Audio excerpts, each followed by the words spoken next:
जो देशभक्ति की बात करेगा वही सच्चा अम्बेडकरवादी। दादा साहब शेलके। बाबा साहब अम्बेडकर जी ने राष्ट्र प्रथम की बात कही। जो देश की बात कहेगा वो सच्चा अम्बेडकरवादी कहलाएगा, ऐसा भीम टाइगर सेना के राष्ट्रीय अध्यक्ष दादा साहब शेलके ने कहा। अग्निवीर आदित्य धुले का सम्मान करते हुए वे बोल रहे थे। डॉक्टर बाबा साहब अम्बेडकर प्रतिमा के पास आयोजित कार्यक्रम में ठाकरे, देवानंद, पायकराव, धमदीप कालवांडे, कैलाश राउत आदि उपस्थित थे। वंदे भारत न्यूज के लिए उमरखेड़ से प्रसेनजीत दिवेकर की खास रिपोर्ट। बाबासाहेब आंबेडकर, बिरसा मुंडा, वसंतराव नाईक, अण्णाभाऊ साठे व सर्व महापुरुषांना ठिकाणी हिरवार वंदन करतो। आजचा जो विषय आहे, खरं बघितलं तर असे विषय फार कमी आमच्या समोर येत असतात, कारण आजचा विषय जातीच्या आणि धर्माच्या पलीकडचा आहे। कारण सध्याच्या देशातलं वातावरण बघता प्रत्येकाच्या नजरा, प्रत्येकाचा मेंदू जाती आणि धर्माने जर्जर झालेला आहे। म्हणजे असा एक विषय नाही की जिथं सगळ्या धर्माचे माणसं एक येतील, असा एकच विषय आहे की तिथं माणसं, तिथं आपल्या देशातील सगळ्या जाती आणि धर्माचे लोक एका जागी येतात।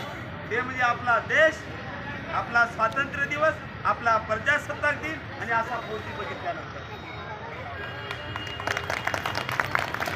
तर मला वाटतं ही जी वर्दी बघितल्यानंतर कोणी जात आणि धर्माच्या चष्म्यातून बघत नाही, हे सुद्धा आपल्या सर्वाला कबूल करता आलं पाहिजे। पहिल्यांदा याचं श्रेय देतो मी, आमचा जो आदित्य लागला, इतिहासाची पाने चालत असताना बाबासाहेबांच्या संविधानाच्या अगोदर एक संविधान होतं, त्यात लिहिलं होतं, लोकांना तुही वर्त येत मुख भाऊ पडत ब्राह्मण क्षत्रिय वैश्य शूद्राचं निर्वर्त। इथल्या बहुजनाला शिक्षणाचा अधिकारच नाही, त्या संविधानाने नाकारला होता। मग ते संविधान जर आज असतं तर आपला आदित्य लागला असता का? बोला, वाचा देईल तुम्हाला, लागला असता का? बाबासाहेबांनी भारतीय संविधान भाग 3 फंडामेंटल राईट आर्टिकल 19A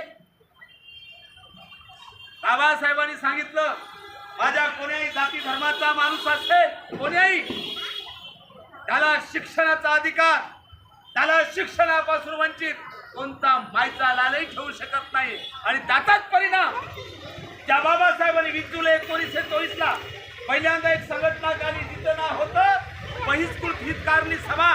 त्याचं ब्रीद वाक्य होतं, शिका, संघटित व्हा आणि संघर्ष करा। खऱ्या अर्थाने शिका या शब्दाचं सोनं कोणी केलं असेल, आमच्या आदित्यने म्हणून आपल्या समोर पहिलं श्रेय मी डॉक्टर बाबासाहेब आंबेडकरांना देतो।